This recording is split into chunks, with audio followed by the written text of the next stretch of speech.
마티스와 드랭, 블라멩크의 작품들이 걸려있던 7번 전시실은 그야말로 충격이 가득했는데요. 마티스의 연인 카롤린은 그의 그림을 보고 미쳤다고 이야기하면서 떠나가 버리기까지 하죠. 이곳에서 바로 색채의 해방을 불러온 야수주의가 탄생합니다. 마티스는 다음과 같은 원리를 발견하는데요. 1제곱센티미터의 파란색은 1제곱미터의 파란색만큼 파랗지 않다. 아무리 같은 물감, 같은 색을 사용하더라도 그 색을 칠한 표면의 넓이와 양이 달라진다면 마치 다른 색조와 같이 보이는 것이었죠. 색채를 부수고 나면 그 다음에는 형태와 윤곽을 부수게 된다. 남은 것은 너무나 명료한 표현뿐이다.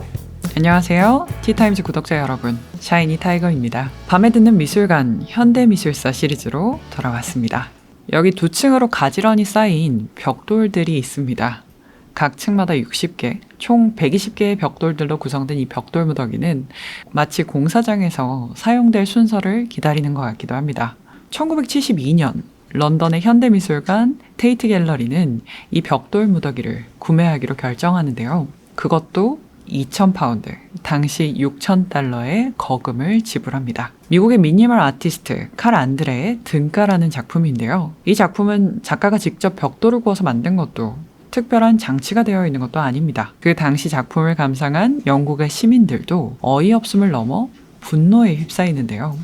벽돌 더미를 구매하느라 나랏돈을 낭비했다. 아무 벽돌공이나 만들 수 있는 작품을 구입하다니 테이트가 과연 제정신인가에 대한 기사와 칼럼이 줄을 이었습니다. 더군다나 작가는 테이트가 작품을 구매하기 전 처음 만들었던 버전과 다른 작품을 테이트에게 전하게 되는데요. 처음으로 작가가 등가를 구성하고 제작했을 때 이 작품을 구성하는 벽돌들을 보관할 장소와 돈이 없었기 때문에 벽돌 업체에 이 벽돌들을 다시 반환했고요. 이후 공장이 문을 닫아서 다른 벽돌들로 이 작품을 재구성한 것이었습니다.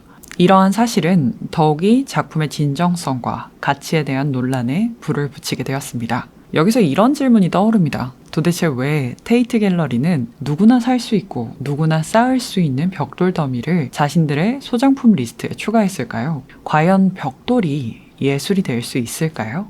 하나의 작품을 더 이야기해 보겠습니다. 바닥에 덩그러니 놓여있는 이 작품은 고기 패티, 빵 위에 놓여져 있는 피클. 누가 봐도 햄버거 모양을 하고 있죠. 다만 크기가 좀 큰 햄버거입니다. 고무 폼에 종이 판지들을 채워 넣은 지름이 무려 2m에 달하는 플로어 햄버거는 팝 아트계의 거장 클래스 올덴버그의 대표적인 작품입니다. 그의 플로어 햄버거 역시 사람들의 심기를 건드리게 되는데요. 이 작품에 분노했던 것, 예술을 전공한 학생들이었습니다. 1967년 캐나다 토론토에 위치한 온타리오 미술관이 플로어 햄버거를 2,000달러에 구입하기로 결정합니다. 센트럴 테크니컬 학교 예술부에 속했던 50명의 학생들은 그들의 선생님들과 함께 우리 미술관을 햄버거로 채우지 마세요! 라는 팻말을 들고 미술관까지 행진하였습니다. 직접 만든 3m의 케첩병과 함께요. 거대한 햄버거가 예술이라면 우리가 만든 이 거대한 케첩병 역시 작품이 될 수 있다고 미술관의 기증 의사까지 밝히게 되는데요.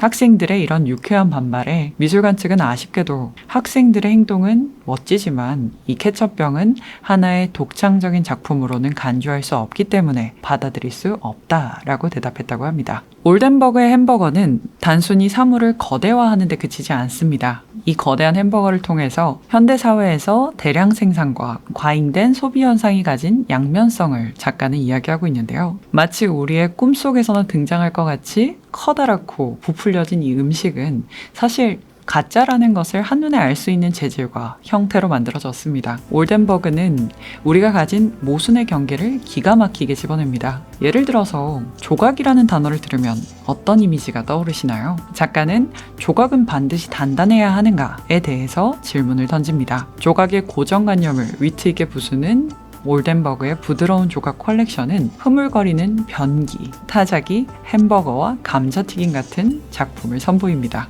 나는 모순성을 띤 작업을 좋아한다. 나는 예술이 주변 환경의 일부처럼 보이도록 노력하고 그와 동시에 주위 환경의 일부로서 아무런 기능도 하지 못한다는 사실을 제시하고 싶다. 라고 말했습니다. 조금만 더 시간을 올라가 볼까요? 우리에게 친숙한 밀레, 모네, 마네의 작품들 역시 그 시대에는 거센 반발과 비난을 피하지 못했었습니다. 신들의 세상을 표현하던 시기에 밀레의 이삭줍기는 감히 가난한 농민들의 모습을 성스럽고 아름답게 표현했죠. 완벽한 구도와 원근법, 붓터치 하나 없는 매끈한 표현의 아카데믹한 작품들이 여전히 권위를 가지고 있을 때 모네는 캔버스를 들고 밖으로 나가서 해가 돋는 순간을 담기 위해 거칠게 붓을 움직였습니다. 당대 주류의 작품에 익숙해진 사람들의 눈에는 모네의 해돋이는 완성되지 못하고 얼기설기 칠해진 그림처럼 보였습니다. 만들다만 벽지가 이것보다 더 낫다라고 평할 정도였죠. 매춘부를 표현한 마네의 올랭피아는 외설적이고 수준이 떨어진다면서 실제로 지팡이와 우산으로 찔리는 사례를 받아야만 했습니다.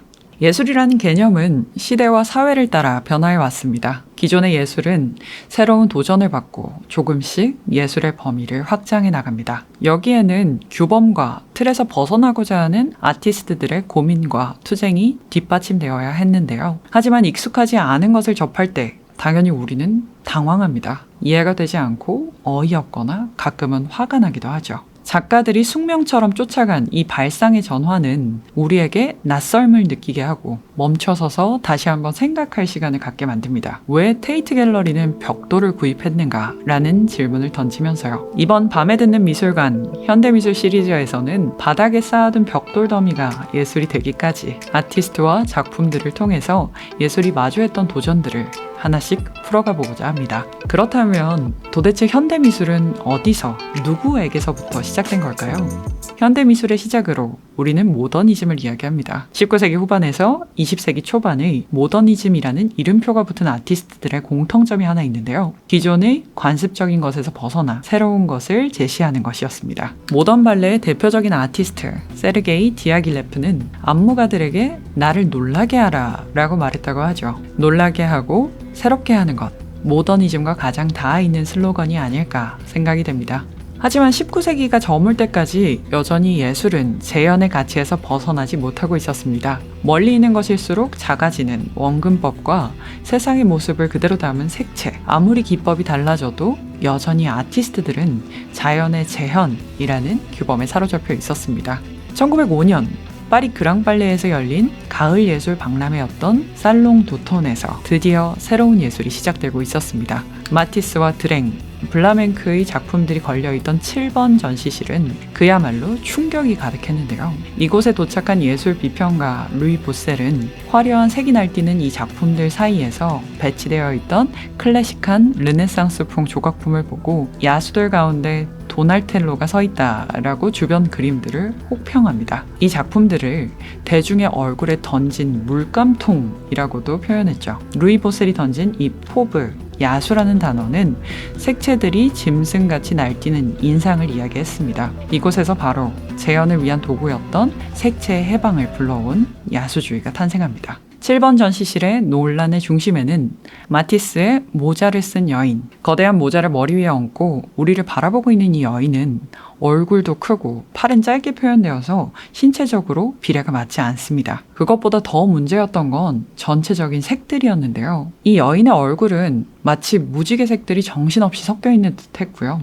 부채를 들고 있는 손은 부채와 경계도 없이 색의 뭉터기로 이루어져 있었습니다. 멀리서 바라보면 화면 전체에 이렇게 주황색과 녹황색, 적분홍색이 주변에 이 녹색들을 마주하고 있는 모습이었는데요. 이 색들은 같은 시기 인기를 얻고 있던 인상파의 부드러운 색채와는 완전히 다른 것이었습니다. 이 그림 속의 폭발적인 색채들은요, 마티스가 고흐와 고갱의 조언을 받아들여 탄생한 것이었는데요. 예술은 무엇보다 감정을 전달해야 한다 라는 고갱의 말과 그리고 프랑스 남부의 강렬한 색채를 고흐와 같이 적응시킨 것이었죠. 이러한 색채는 의사선생이라고 별명 붙었던 마티스의 단정한 안경을 쓴 이미지와는 정반대의 것이었습니다. 그야말로 마티스는 야수들의 왕이라고 볼 수 있었습니다. 하지만 마티스에게 그림이 아니라 낙서를 전시했다라는 비난이 쏟아집니다.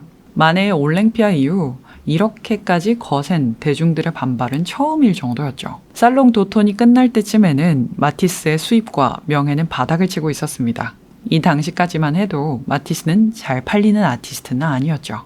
직조 공장과 정제소가 많은 마을에서 태어난 마티스는 어릴 적에 학교 미술 시간에서 그림을 그리면서 이런 예술에 대한 사랑을 발견했지만 엄격한 집안의 분위기 때문에 결국 법률을 전공하게 됩니다. 하지만 성인이 돼서 병으로 입원한 마티스에게 그의 어머니가 가져다준 물감 상자는 그의 삶을 완전히 바꾸게 됩니다. 물감 상자를 손에 든 그 순간 나는 그것이 내 인생이라는 것을 깨달았다. 무료 미술학교에 몰래 등록해서 미술 공부를 이어오던 마티스는 금세 교육 수준을 뛰어넘게 됩니다. 결국 예술의 중심이었던 파리로 올라와서 순수 예술학교인 에콜 데 보자르를 준비하면서 자신은 아카데미의 화가들처럼 그리지 않을 것이라고, 그리고 그릴 수 없다는 것을 직감하고 있었다고 합니다. 그 시기 아름다운 그림 모델이었던 카롤린 조블로와 만나 자신의 영원한 뮤즈인 딸 마르그리트도 얻게 됩니다. 그가 마음속으로 알고 있었던 진실 때문인지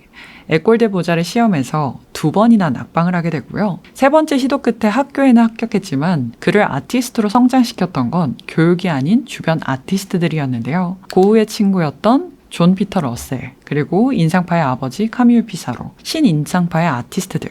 이 아티스트들의 영향으로 파격적일 정도로 단순화된 형태와 밝은 색채를 선택을 하게 되고요. 그 당시 사업적인 성공과는 완전히 동떨어진 것이었습니다. 마티스의 연인 카롤린은 그의 그림을 보고 미쳤다고 이야기하면서 떠나가 버리기까지 하죠. 이후 마티스는 앞서 소개했던 모자를 쓴 여인의 모델이 되었던 아멜리 파레르와 만나 결혼을 하게 됩니다. 하지만 그의 삶은 여전히 쉽게 흘러가진 않는데요. 힘든 경제적인 상황에서도 마티스는 자신만의 양식을 절대 포기하지 않습니다. 한 화상이 전통적인 그림만 그리면 계속해서 상당한 값에 사겠노라 제안했지만 마티스는 자신은 그럴 수 없다고 깨달았다고 합니다. 그 당시 생활고 때문에 전통적인 정물화 한 점을 그리고 있었던 마티스는 이를 내놓고 싶은 유혹이 들었지만 그렇게 하면 내 예술적 죽음이 되리라는 것을 알고 있었다고 후에 얘기합니다. 그 그림을 없애는 데는 용기가 필요했고 나는 그날을 내가 해방된 날로 꼽는다고도 말이죠. 마티스는 캔버스 위에 각각 대비되는 색채를 분배해서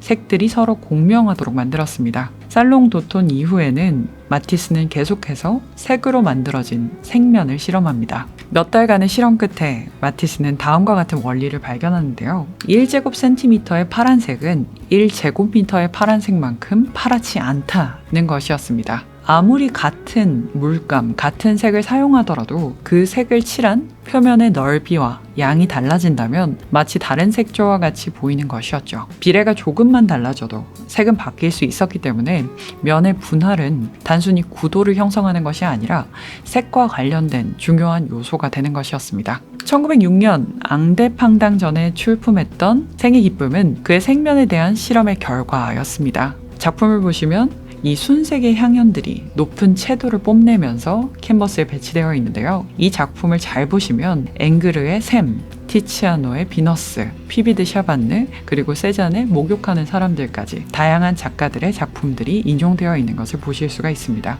오른쪽에는 선사시대 그려진 동굴 벽화까지 발견할 수 있는데요. 역사와 색들로 가득 찬 숲과 초원, 바다의 풍경은 마치 천국을 표현하는 듯하죠. 그 속의 다양한 인물들은 마치 녹아내릴 듯 표현이 되어 있습니다. 색채를 부수고 나면 그 다음에는 형태와 윤곽을 부수게 된다. 남은 것은 너무나 명료한 표현뿐이다. 이후 마티스는 푸른 누드, 붉은 방, 춤, 색채의 마법사라고 불리게 될 여러 작품들을 계속해서 만들어냅니다. 색을 배열하고 충돌시키면서 구체적인 형상보다는 그 형상이 위치한 공간, 비례를 중시합니다.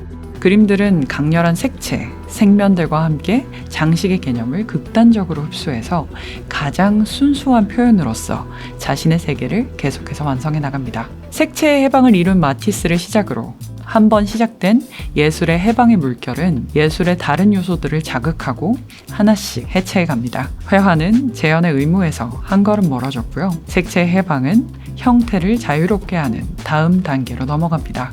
다음 시간에서는 마티스의 영원한 애증의 경쟁자 피카소에 대한 이야기로 돌아오겠습니다.